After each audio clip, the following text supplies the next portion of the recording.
ওই দি একটু হাই করে দাও। কি, কে কে চিনতে পারলে দিদিকে? আশা করি অনেকেই চেনো, যারা মেহেন্দি শিখতে চাইছো বা শেখো বা শিখেছো তারা অনেকেই চেনো হয়তো। তো আজকে আমার দিদির কাছে ফার্স্ট ডে ক্লাস ছিল মেহেন্দি। তো চাকদাতে চলে এসেছি রেডি রেডি হয়ে।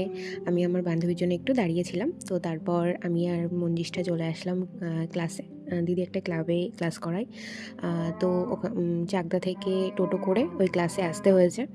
তো তারপরে আমি আর আমার বান্ধবী একটু ভিডিও করে নিলাম, মানে ভ্লগিং চলছে বুঝতেই পারছো। তো যাই হোক, তারপরে কিছুক্ষণ পর দিদি চলে আসলো, আর দিদি আজকে শাড়ি পরে এসেছিলো। ভিডিওতে দিদিকে একটু মোটা মোটা লাগে, মানে ভিডিওতে, আর সামনাসামনি রোগা, প্লাস এতটা ভালো লাগে, ভিডিওতেও ভালো লাগে, সামনাসামনি আরও বেশি করে ভালো লাগলো। তো যাই হোক, তো তারপরে এখানে ক্লাস শুরু হয়ে গেছে। প্রথমে পেপার কাটিং দেখিয়েছিল, দিদির একটা অ্যাসিস্ট্যান্ট সামনে দেখাচ্ছে, দিদি এক জায়গায় দেখাচ্ছে, ওই দিদি এক জায়গায় দেখাচ্ছে, এরকম করে ভাগ ভাগ করে পেপার কাটিং প্রথমে শেখালো। তারপরে আমরা সবাই পেপার কাটিং করতে বসে গেছি, দুজন দুজন করে, একে অপরকে হেল্প করে।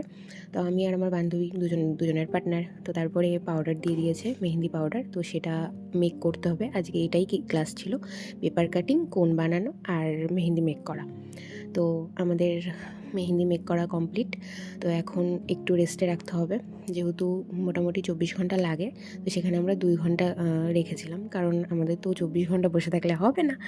তো আমাদের কোন বানানো হয়ে গেছিলো, আর আমি একটু মানে আঙুলগুলোতে পড়েছিলাম, নেল এক্সটেনশন করেছি সেটা বলছিলাম। তো যাই হোক, তারপরে দিদি যে মেহেন্দিটা বানিয়েছিল সেই মেহেন্দিটা আমার বানানো একটা কোণে সেটা ভরে দেখাচ্ছিল। তো ওই কোণটা আমাকে দিয়েছিল, আর আমি বাড়ি এসে সেই মেহেন্দিটা করেছিলাম, আর কালারটাও অনেক সুন্দর এসেছিলো, তোমরা দেখতেই পারছো। আর এই এখনের থেকেও আমার এখন যে মানে আমি ভয়েস দিচ্ছি যখন, তো তখন কালারটা আরও ডার্ক হয়েছিল। যাই হোক, কালারটা আরও টাইম যায় তত, 48 ঘন্টা পরে বেশি ডার্ক হয়। তো দিদির সাথে একটু সেলফি নিলাম। তো দিদি খুবই ভালো, খুবই ভালো, প্রশংসা যত করবো তত কম হয়ে যায়।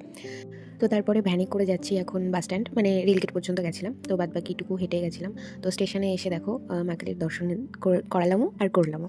তো তারপর একটা বেলুন ক্যান্ডেলসের মানে জিনিসপত্র যেসব দোকানে থাকে সেখানে গেছিলাম, কারণ মঞ্জিষ্ঠার বাবা মানে আন্টি আঙ্কেলের অ্যানিভার্সারি ছিল। তো তারপরে বাস স্ট্যান্ডে এসে বাসে উঠেও পড়েছি, আর এবার যাব বাড়ি। তো ভিডিওটা এতটা কেমন লাগলো অবশ্যই জানিও। Bye bye.